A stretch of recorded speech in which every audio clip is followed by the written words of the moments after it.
Hi. I'm so excited to be here among so many writers and readers, and this is going to be fantastic. So thank you, Whitney, and I'm already forgetting names, yeah, for the wonderful introduction. So I'm going to talk to you guys tonight. I know we're sort of talking craft, but I was going to sort of back it up a little bit and sort of talk about an underpinning of writing that you hear people talk about a lot of times, but it is sometimes a little sort of difficult to kind of nail down what people actually mean. And it is voice, your writer's voice, your character's voice. Sort of what does it mean? We're going to talk about that right now. So what is voice? Luckily, it's not a singing voice, and I shall not sing for you tonight. Voice is hard to explain. It's sort of like that X factor. It's like charisma. It's something that you know it when you hear it. But to sort of put your finger on it and say, like, well, this is how you make it or create it, it's hard. But like I said, you know it when you hear it, and I'm going to give you some examples of voice, and we can go from there. So here's some voice, a writer voice that I think comes out strong, and let me know if you guys recognize this.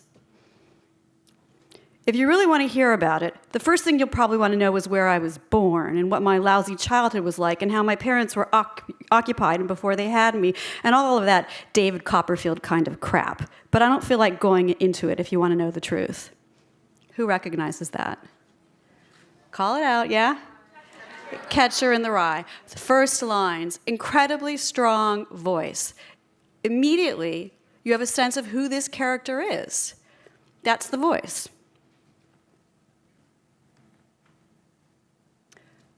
It's not necessarily just in fiction. You hear voice in all kinds of writing. You can hear it in political writing, like Gayle Collins, who's one of my favorite columnists for The Times, and who, over the election season, managed to insert a reference to Mitt Romney putting his family dog on top of the car for a car trip in every single column. That's voice. Sometimes you know it when you even see it. You don't even have to open a book. You can look at the cover and you can know, oh yeah, that book has voice. Libba Bray books, they got voice. Oh. Voice is a thing where you open a book, you read a line, and you want to keep reading. This is the first line of The Fault in Our Stars.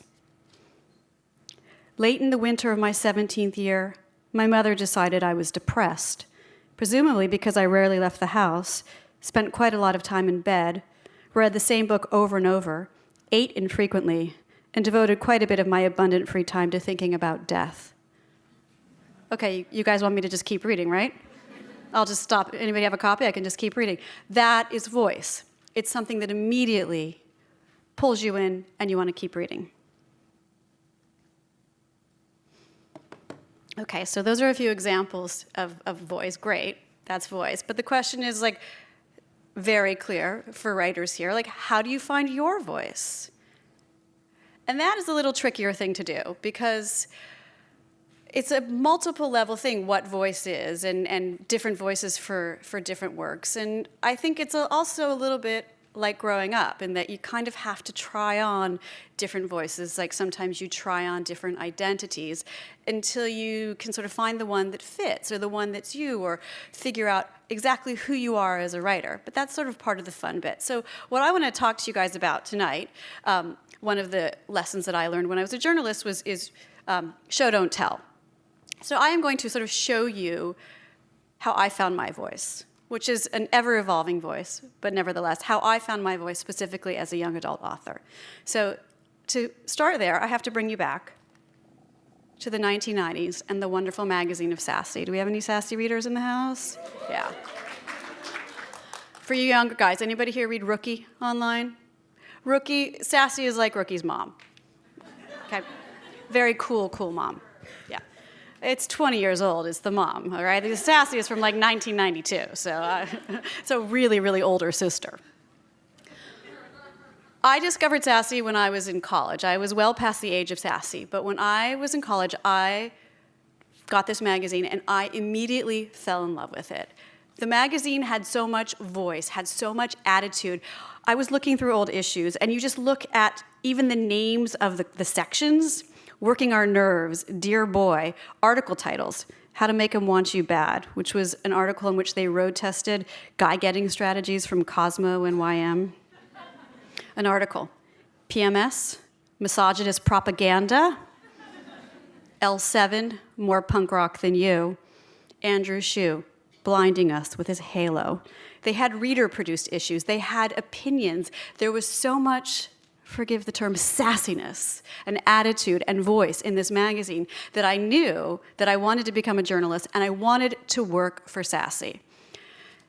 It was a sign back then of what I would become, but I didn't recognize it at the time. I just thought I wanted to work for Sassy. So I was in college, and I kind of plotted my way out there in Oregon. Okay, I'll work for the school newspaper, and then I'll get a job at the school magazine, and I'll get a local internship, and then I'll come to New York, and I'll get an internship at a magazine here, and then I'll get a job at Sassy. Unfortunately, by the time that I got to New York, Sassy had been taken over by what we call the pod people. It had been bought by another publisher, and sort of everything that made it special had gone away. But I did the next best thing, and I went to work for 17, which after Sassy kind of changed the way that teen magazines operated. Before Sassy, teen magazines were like written as if they were written by school principals, and as if teenagers were some foreign species or Martians. Like, they were very tentative and a little bit, a lot square. So I went to work for 17, and looking back now, I understand that this was the amazing job. This was the place where I really got to hone my writer's voice, because it was the place that I got to write articles like 75 Reasons Why Life Without a Boyfriend Rocks. But it was also the place where I got to explore the serious issues that mattered to me and write serious articles about them. So I went to Sierra Leone and wrote about child soldiers, or I wrote an article about sort of the gun rights versus gun safety issue that is still raging now, and it was raging back then. But I got to write about it in a voice that fit our readers and a voice that also fit me. 17-year-old Megan Curry stores her shiny black .30-30 Winchester shotgun in her closet, tucked away behind her slinky sequined baby blue formal dress. She got the dress 2 years ago and wore it when she was crowned homecoming princess at her high school in Oregon.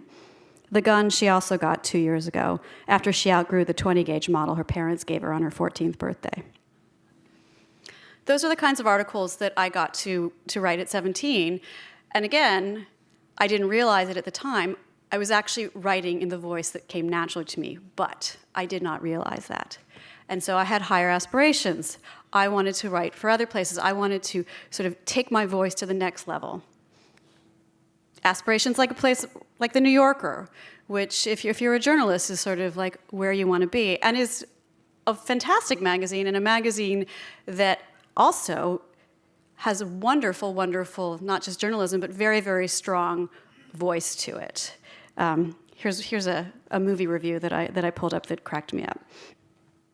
There are few genres that I dread more than the teaching movie. This is because, more often than not, the mechanics of actual teaching are sidelined in favor of a public lecture on ways to inspire.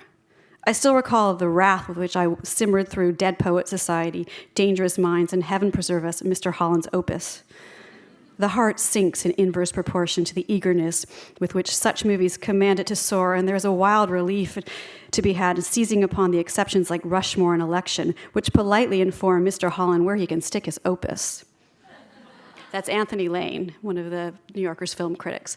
So, New Yorker's great and full of voice, but what I didn't realize yet at the time is that it wasn't quite my voice. It would take me years to figure that out. And in those years, I spent a lot of time sort of working my way up, or so I thought, to what I wanted to do. And so I wrote for several different magazines.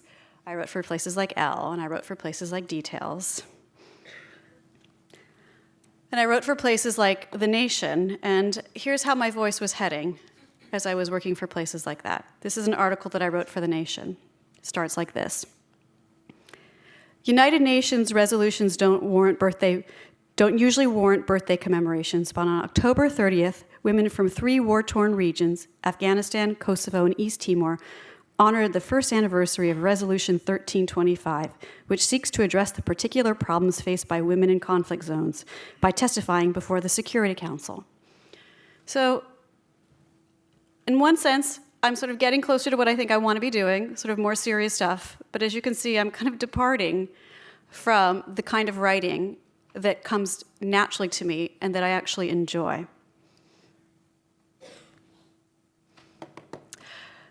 Eventually, I took a year off and traveled around the world with my husband and wound up writing a nonfiction travelogue about it. And unknowingly kind of edging my way back toward a voice that was my more natural voice. Because in writing this book, which is about 8 separate places and a kind of cultural globalization in each place that was drastically altering life for people on the fringes of the fringe, I was learning to write a narrative, a sort of a kind of narrative that would later come back when I started writing novels. But I was able to write in a kind of more playful voice that was my natural voice, even though I was trying very hard to not have that be my natural voice. This is the first line to You Can't Get There From Here. 12 weeks before my husband, Nick, and I were due to leave for our long-planned round-the-world adventure, hijackers sent a trio of airplanes careening into the World Trade Center and the Pentagon. As we all know, 3,000 people were killed that day. This is a travel book, and a funny one at that, so I don't mean to bum anyone out with that defining moment of darkness, except that it illustrates a point that I didn't fully comprehend until I got a gig acting in a Bollywood movie several months later. The world is shrinking. So there I am, I've written this book, and then I come home, and I have a baby. And I want to be able to do things like that with her and not travel so much, which is what I had done as a journalist.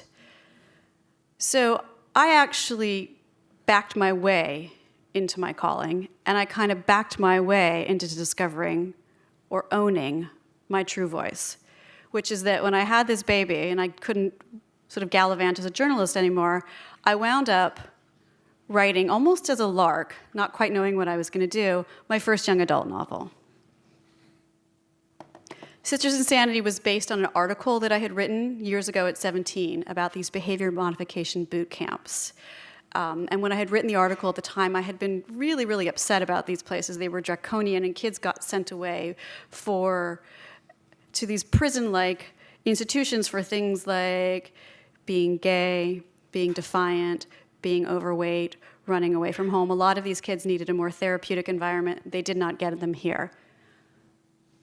I wrote the first 12,000 words of Sisters Insanity in about 4 days, and when I did, it was a revelation. Here is the first sentence of Sisters Insanity.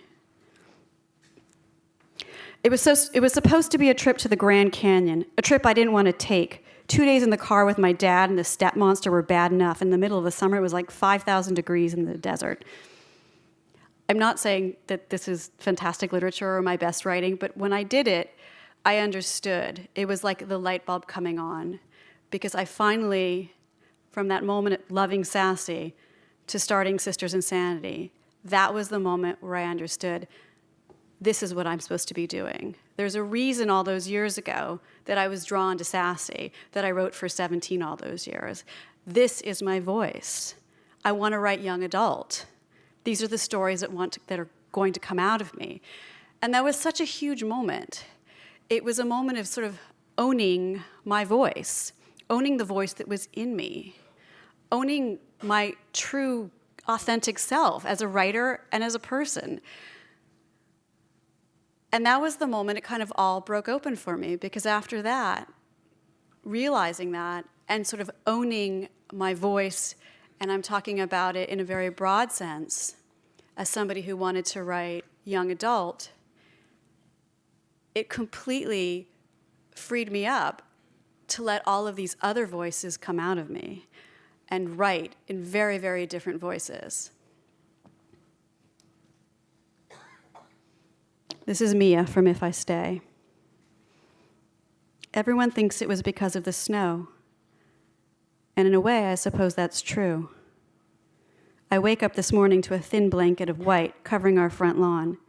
It isn't even an inch, but in this part of Oregon, a slight dusting brings everything to a standstill as the one snowplow in the county gets busy clearing the roads. It is wet water that drops from the sky, and drops and drops and drops, not the frozen kind. It's enough snow to cancel school. My little brother Teddy lets out a war whoop, and Mom's AM radio announces the closures. Snow day, he bellows. Dad, let's go make a snowman. From If I Stay, Adam's Where She Went. Every morning I wake up and I tell myself this. It's just one day, just one 24-hour period to get yourself through. I don't know when exactly I started giving myself this daily pep talk or why. It sounds like a 12-step mantra, and I'm not in anything anonymous. Though to read some of the crap they write about me, you'd think I should be. It was the most amazing thing. It's not like by declaring that this was my voice, suddenly it became a limiting thing. It opened me up. It was the most liberating and wonderful thing, and I think that there's something to that, and it is about owning who you are. And writers often ask me, young writers, well, what's the most important thing you can say? And I said, you have to sort of figure out and be true to the voice you have. And it could be that really political writing is what you want to do, and that's not necessarily to say that's the only thing you can do, but I think it's the way to find your sort of true and authentic self. And it's about kind of owning your voice and being honest with what you do and letting it come out of you. And when you do that, it lets all kinds of varied voices come out of you.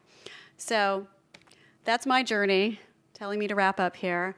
And I'm very excited to hear the voices of our readers here. And I guess I would like to introduce the first ones, which is Kadiana Barnes and her mentor, Catherine Odell. Thank you.